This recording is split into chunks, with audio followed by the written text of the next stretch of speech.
കഴിഞ്ഞ ദിവസം UAE ആണവ നിലയത്തിന് നേർക്കും സൗദിക്ക് നേർക്കും ഇറാൻ നടത്തിയ ആക്രമണത്തിന്റെ തിരിച്ചടി നൽകാൻ ഇസ്രായേലും അമേരിക്കയും ഒരുങ്ങുന്നതായി ഹീബ്രു മാധ്യമങ്ങൾ റിപ്പോർട്ട് ചെയ്യുന്നു. ഇന്നലെ ട്രംപും നെതന്യാഹുവും തമ്മിൽ ചർച്ച നടത്തിയിരുന്നു. ആ ചർച്ചയിൽ പുതിയ ഒരു ഓപ്പറേഷൻ, കാരണം നേരത്തെ ഉണ്ടായിരുന്ന ഓപ്പറേഷൻ എപ്പിസ്ക്യൂരി അവസാനിച്ചതായി ട്രംപ് തന്നെ അറിയിച്ചിരുന്നു. അതുകൊണ്ട് തന്നെ പുതിയ ഒരു ഓപ്പറേഷൻ ആരംഭിക്കുകയാണ്. ഓപ്പറേഷൻ സ്ലൈഡ് ഹാമർ എന്ന് പേരിട്ടുകൊണ്ട് ഇറാനെതിരെ ഒരു വൻ യുദ്ധത്തിന് ഒരുങ്ങുകയാണ് ഇസ്രായേലും അമേരിക്കയും.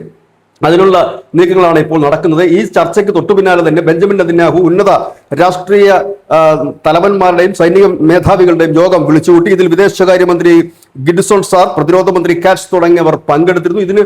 ഈ ഒരു മീറ്റിംഗിന് ശേഷം ട്രംപ് തന്റെ സോഷ്യൽ മീഡിയയിൽ കൂടെ ഇറാന് ഒരു മുന്നറിയിപ്പ് കൊടുത്തിരിക്കുന്നു.